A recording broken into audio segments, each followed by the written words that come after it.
मेरे पास ऐसे बहुत सारे केसेस आते हैं जहाँ पे आप ऑलरेडी मैरिड हैं और आपका अट्रैक्शन किसी और की तरफ हो गया।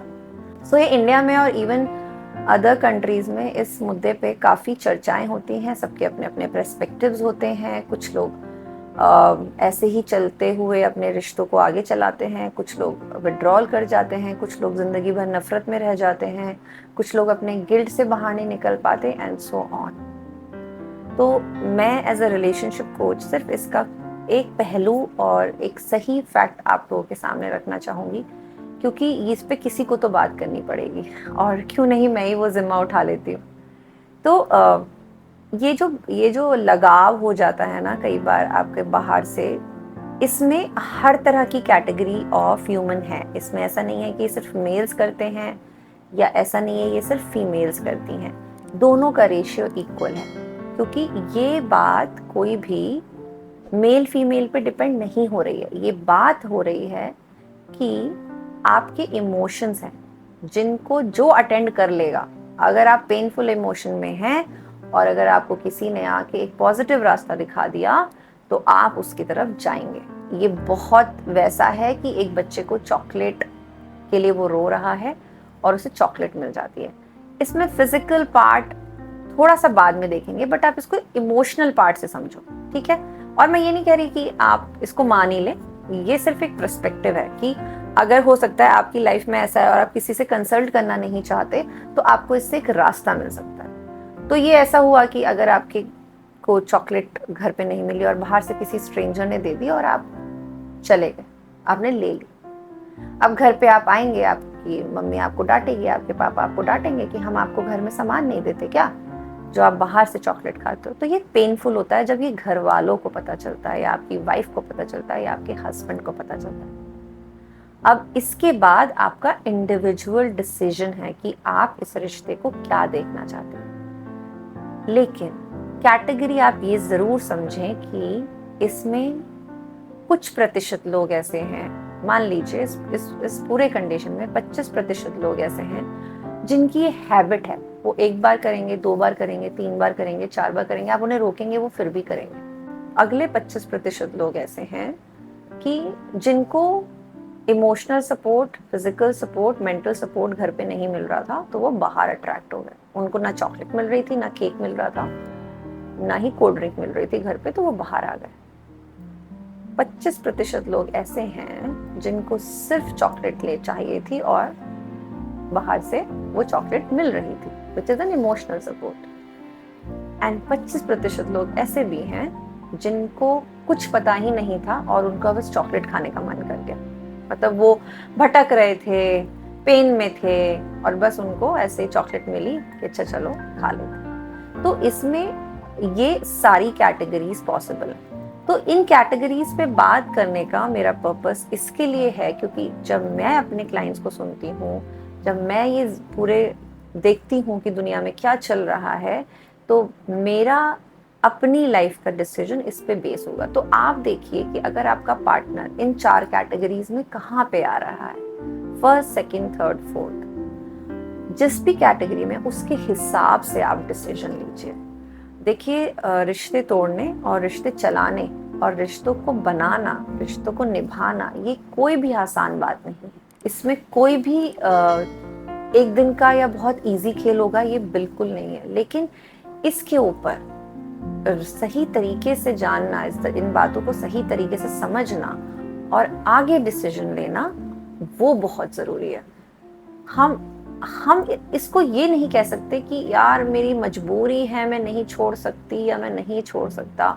मजबूरियां सबकी हैं, किसकी नहीं है ये मुझे बताओ। एक आदमी जो जॉब कर रहा है उसकी भी, एक औरत जो जॉब कर रही है उसकी भी है। हम हमेशा मजबूरियों को विक्टिम कार्ड प्ले करके चीजें अपने ऊपर या सामने वाले को गिरा के, जिसने ये किया है, हम इसमें कुछ नहीं मिलने वाला। लेकिन हमें मिलेगा क्या कि जब हम सही लॉजिक समझ के सही तरीके से अपने इस मुद्दे को सॉल्व करेंगे। देखो, चॉकलेट खा चुका है अगला, 2 कैटेगरीज में है, तो मेरा भी सुझाव यही होगा कि भाई आप बहुत स्ट्रॉन्ग डिसीजन लो।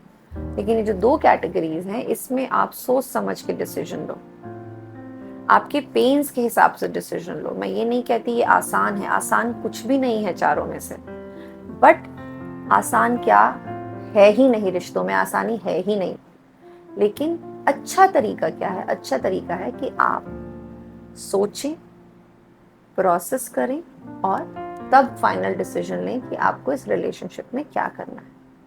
ये उनके लिए है जो इसका पेन सह रहे हैं, उनके लिए जिनके साथ ये हुआ वो ओवरकम कैसे हो, उसके लिए मैं ज़रूर एक वीडियो बनाऊंगी, जो मुझे अभी बहुत ज़रूरी नीड लगती है कि इसके लिए ओवरकम कैसे हो। लेकिन जिनके पार्टनर्स इन चारों कैटेगरी में से किसी एक में आते हैं, उनको डिसीजन लेने के लिए ये 4 चीज़ें जानना बहुत ज़रूरी है। फर्स्ट है तो ज़्यादा थॉट ही मत दो, सेकंड है तो भी थॉट मत दो, थर्ड और फोर्थ है तो थोड़ा सा अच्छे से इसको समझो और फिर देखो कि आप उसका पेन ले पा रहे हो, नहीं ले पा रहे हो तो भी आपका डिसीजन है। ले पा रहे हो, आगे कैसे जाना है, चीज़ें कैसे करनी है, वो भी आपका डिसीजन है। एक कोच कभी आपके बिहाफ पे डिसीजन नहीं लेगा, वो आपको सिर्फ पर्सपेक्टिव देगा, सही बात के लिए अवगत कराएगा, आपको बताएगा कि ये सही है, ये गलत है। और इसमें मेरा अपना पर्सनल व्यू ये है कि ये गलत है, सही है, मैं इस बाउंड्री में इसमें जाऊंगी ही नहीं। ये एक बड़ा इंडिविजुअल एक्ट है, इंसान करता है और ये हो रहा है वर्ल्ड में, इंडिया में बहुत हो रहा है। इस पे काम करने की ज़रूरत है। अगर हमने इसे सही गलत में डाल दिया ना, तो ये फिर से वो एक मुद्दा बन जाएगा। इस पे ना ऑलरेडी बहुत मुद्दे बन चुके हैं, बहुत चीज़ें बर्बाद हो चुकी हैं और बर्बाद हो रही हैं, लोग कर रहे हैं जान जान के। और जो इसकी वजह से पेन में है, उनकी भी बहुत सारे बच्चे, बहुत सारी चीज़ें ऑलरेडी डिस्टर्ब हो चुकी हैं। तो सही गलत में ना समझ के, इसको एक प्रॉब्लम समझ के, इसमें हमें आगे काम करना होगा, इसमें हमें आगे देखना होगा कि मैं अपनी लाइफ को, जिस पार्टनर ने मेरे साथ ये किया है, मैं अपनी लाइफ को कैसे देखना चाहती हूँ या मैं आगे कैसे बढ़ना चाहता हूँ। मैं फिर कह रही हूँ, ये सिर्फ मेल रेशियो नहीं है, ये फीमेल रेशियो में भी आता है। फीमेल्स भी इसमें इंक्लूडेड है, मेल्स भी इसमें इंक्लूडेड है। तो आप प्लीज़ अपने लिए सही डिसीजन लें, सही तरीके से डिसीजन लें, सही अप्रोच से डिसीजन लें, जो भी आप डिसीजन लेना चाहते हैं। सो आपकी कोच बस इतनी मदद कर सकती है कि आपको ये 4 कैटेगरीज दे के ये समझा सकती है, बता सकती है, एक पर्सपेक्टिव दे सकती है कि आप डिसाइड कीजिए बेस्ट क्या है आपके लिए। और अगर बहुत कंफ्यूज हैं, बिल्कुल समझ नहीं आ रहा है, बहुत ज़्यादा पेन में हैं, बहुत हर्ट हैं, तो आप मुझसे बात कर सकते हैं। अनफॉर्चुनेटली मेरे सारे फ्री कॉल्स ख़त्म हो चुके हैं टिल अगस्त, तो आपको पेड सर्विसेज में मुझे अप्रोच करना पड़ेगा। अगर आपको लिंक पे, आप नीचे जो लिंक दिया गया है उस पर अगर आप क्लिक करेंगे तो आपको ऑल स्लॉट्स बिजी मिलेंगे, तो आप हमें हमारे कमेंट बॉक्स में अप्रोच कर सकते हैं और उस पर आपको ज़रूर रिप्लाई दिया जाएगा। बट रिक्वेस्ट है कि आप लोग प्लीज़ जेन्युइन कमेंट करें। ये गंदे, ये भाभी और ये सब कमेंट्स मैं ना पढ़ती हूँ और ना मैं एंटरटेन कर पाऊँगी। तो चॉइस आपकी है। जैसे मैंने 4 चॉइस बताई, मेरे पास भी चॉइस है, बट मेरा पर्पस सिर्फ ये है कि मैं आपकी मदद करूँ और जेन्युइनली मैं आपकी मदद करूँ। और इसके लिए जो तरीके हैं, जो गलत सही गलत हम पढ़ रहे हैं, क्योंकि जब हम इमोशंस पढ़ते हैं ना, जब हमने इमोशंस पढ़े थे तो हमें ये बताया गया था कि ये जब इंसान कोई डिसीजन ऐसा लेता है ना, तो ये बड़ा इमोशनल लेवल पे डिस्टर्ब होके लेता है। बट ये बात बहुत सारे लोगों को नहीं पता। लोग ये सोचते हैं इसकी आदत है, इसने मुझे धोखा देने के लिए किया, इसने मुझे ऐसे किया। तो जो सेकंड 2 कंडीशंस है ना, जो लास्ट की, उसमें ये लाई करता है, इमोशन वाला केस है। ये जो वाला है ये हैबिट हो सकती है, ये एक आदत बना ली अगले ने कि अच्छा ये नहीं सही, ये नहीं सही, ये नहीं सही, ये नहीं सही। फिर वो अपनी, अगर वो एक नीड बाहर गया तो भी चलो इंसान को समझ में आता है, लेकिन जब वो सारी नीड के लिए बाहर चला गया तो भाई उसमें तो गुंजाइश कम रह जाती है। ठीक है, सो नो जजमेंट्स। आप भी जज मत करो और मैं तो करती ही नहीं हूँ। बट अच्छी चीज़ों से, अच्छी कोई भी बहुत बुरी चीज़, कैंसर जैसी बीमारी भी अच्छी दवाइयों से ठीक होती है।